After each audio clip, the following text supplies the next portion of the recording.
Eden Roc Hotel, Miami Beach, 10 o'clock on a Tuesday morning, February 1956.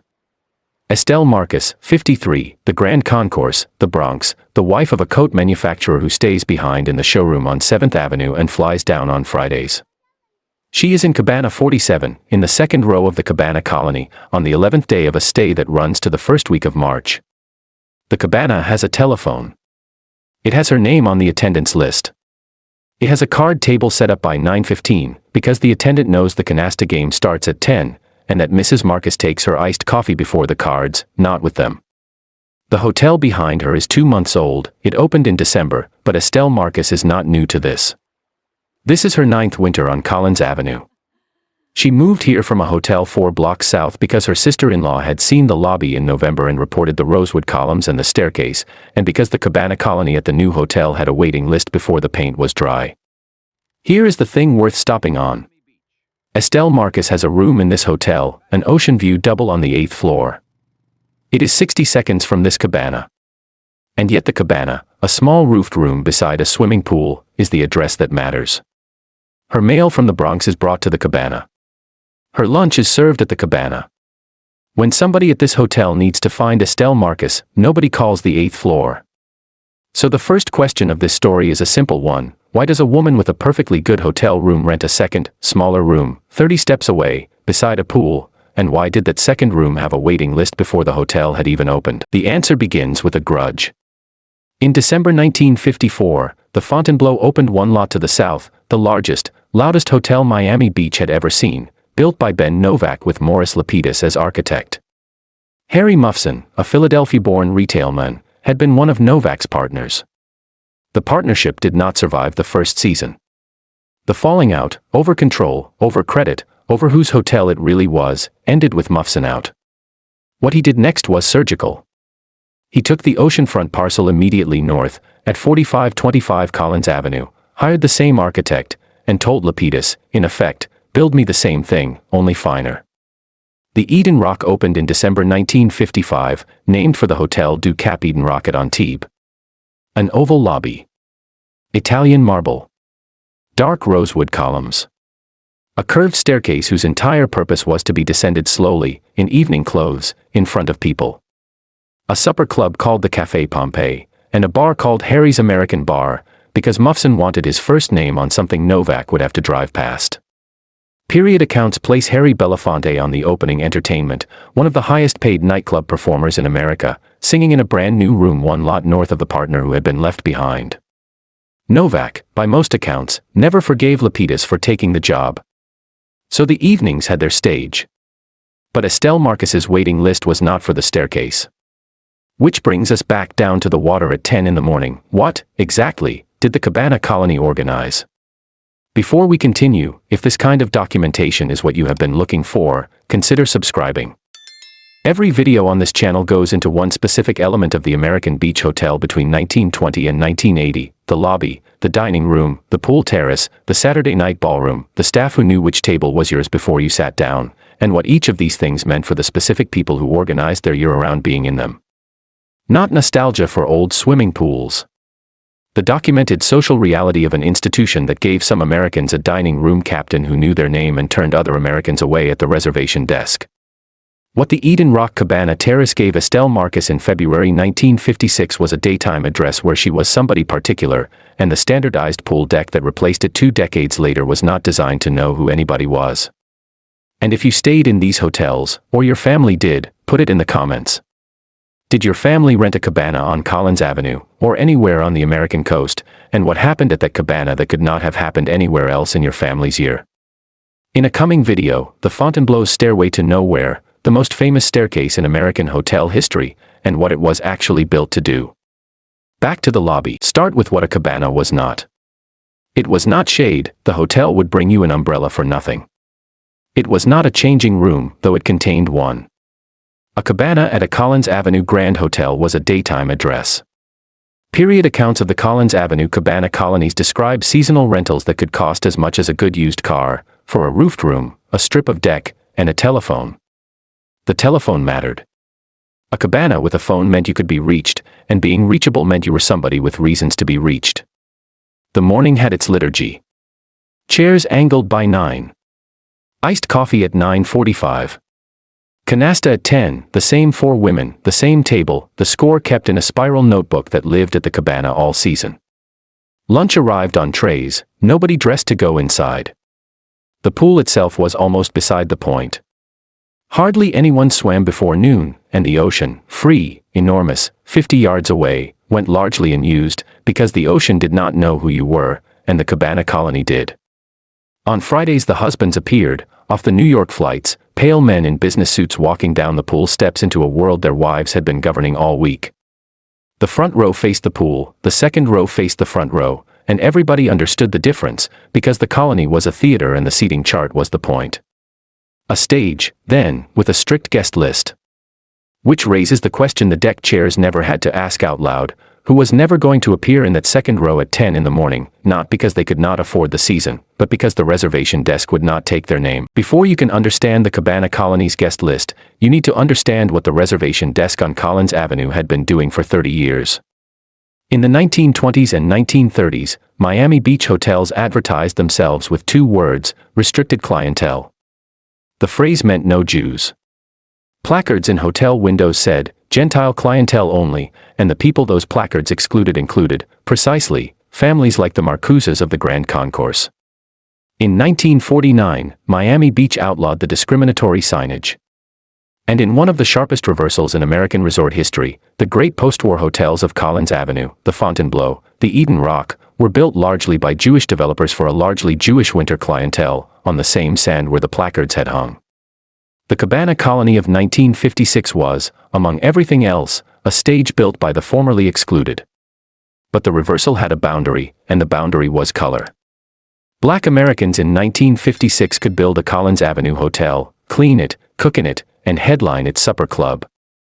They could not book a room in it. The city had long required black workers on the beach to carry identification cards.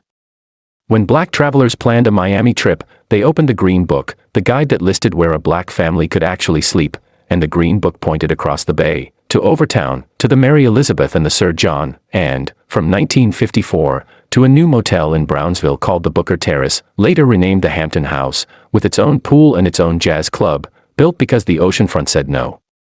Which returns us to the Café Pompeii in the Eden Roc's opening season. The man on that stage was one of the most famous entertainers in America. When the last show ended, where was Harry Belafonte allowed to sleep? The standing arrangement of the era was blunt. Black entertainers performed on Miami Beach and slept somewhere else. Nat King Cole, Sammy Davis Jr., Ella Fitzgerald, the biggest names in American entertainment finished their late shows on Collins Avenue and were driven across the bay, night after night, to Overtown and Brownsville, where the after-hours jam sessions at the black hotels became legendary partly because the law of the beach kept creating them. Belafonte's case broke the pattern. Period accounts and later interviews describe him refusing the arrangement and staying at the Eden Roc where he performed, among the first black entertainers on the beach to sleep in the hotel that sold tickets to his shows. It was a door open for one man, the desks did not change for the family with the green book in the glove compartment. Their Miami remained the Hampton House, which is why, in February 1964, the young heavyweight who had just beaten Sonny Liston on the beach celebrated not on Collins Avenue but at the Hampton House, with Malcolm X at the table. Martin Luther King Jr. stayed there when he came to Miami. 5 months after that fight, the Civil Rights Act of 1964 made the reservation desk a matter of federal law, and the question that had been asked quietly on the telephone for 40 years lost its legal answer. What the law could change was the desk.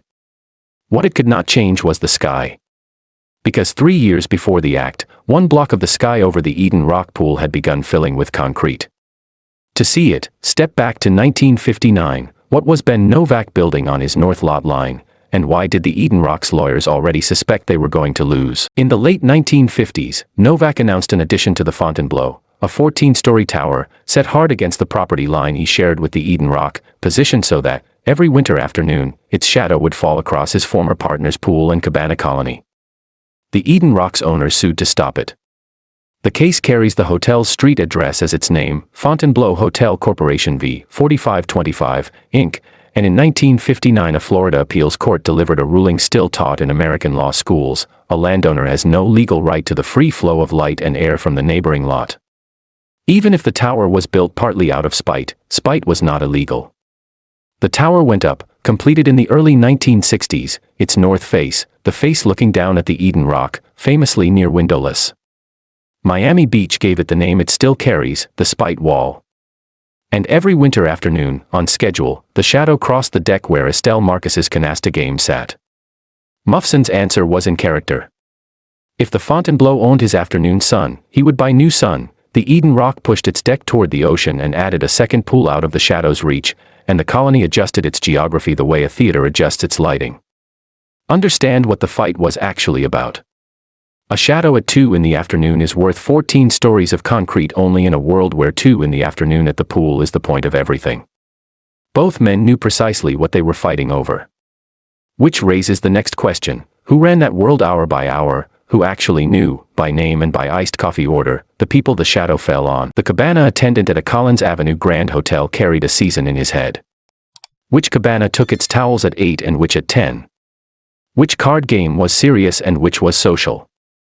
Which guest's husband arrived Friday on the 7 o'clock flight and which arrived when he could? The dining room had its captain, who knew which table was yours in a room with 300 seats, and who registered, without ever saying so, the fifth wearing of the same evening dress and treated it as the first. The social director kept the calendar that gave the season its spine, the canasta tournaments, the get-acquainted dances, the fashion shows by the pool. Here is what all of that knowledge was actually for. Estelle Marcus was, for 50 weeks of the year, a coat manufacturer's wife in an apartment on the Grand Concourse, competent, unrecorded, one of thousands. For 2 weeks, she was Cabana 47, a woman whose chair was angled before she arrived, whose coffee came without being ordered, whose name was known by professionals whose profession was knowing it. The hotel was the only institution in her year built to notice her. That is what the staff knew, and that is what the guests were paying for, whether or not either side ever said it out loud. And while the attendant set the chairs at dawn, out on the mainland highways a green and yellow sign was multiplying beside the new interstates. What did that sign promise, and why was the promise aimed, precisely, at everything the attendant knew? The sign said Holiday Inn. Kemmons Wilson opened the first one in Memphis in 1952, and the formula spread down the highways through the 50s and 60s, a standardized room, a guaranteed pool, a coffee shop, air conditioning, no surprises, and no captain, no social director, no attendant with a list, because the formula's promise was that nobody would need to know you. Every room being identical was the point. At almost the same moment, the jets arrived. Pan American put jet aircraft on its routes at the end of 1958, and by the mid-60s the winter fares to Nassau, San Juan, and Montego Bay were within reach of the same families who had once booked Collins Avenue 11 months ahead. The guests who could choose began choosing elsewhere, newer, warmer-sounding, farther. Miami Beach's answer was volume, package tours, conventions, weekly rates. Through the 1970s the Strip aged with its remaining clientele, the waiting lists dissolved, and the Cabana colonies that had once turned people away began renting by the week to whoever asked. Harry Mufson did not see most of it. He died in 1968, and the Eden Roc passed into other hands. The hotel stood. The tower's shadow still crossed the pool every afternoon, indifferent to who was under it. Estelle Marcus's daughter had grown up on the deck at Cabana 47, keeping the canasta scores in the spiral notebook. In February 1978 she came back, off a cheap flight, not an overnight train, with her mother's season in her memory. What did she find? The lobby was there. The rosewood was there, the staircase still curved down into the oval room, though nobody descended it slowly anymore, because there was no longer a crowd at the bottom whose evening was organized around watching. The pool was there. At 2 o'clock the shadow of the tower crossed it exactly on schedule, the only thing at the Eden Roc still keeping its old appointments.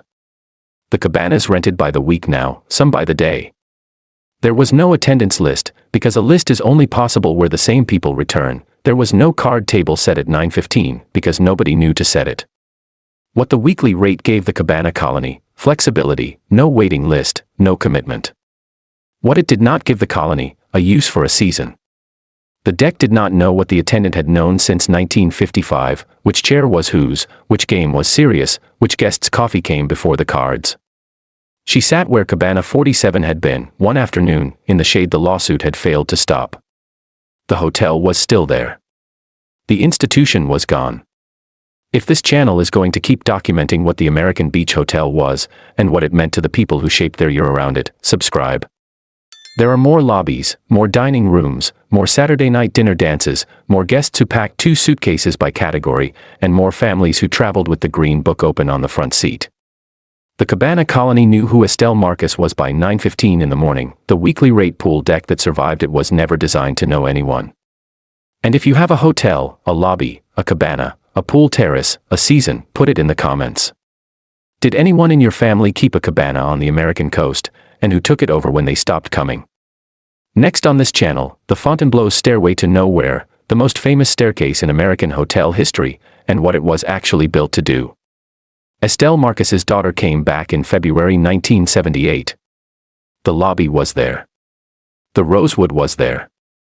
At 2 o'clock the shadow crossed the pool exactly on schedule, the only thing still keeping its old appointments. The cabanas rented by the week. The attendant did not ask her name. The season had known what it was for since 1955. The week did not.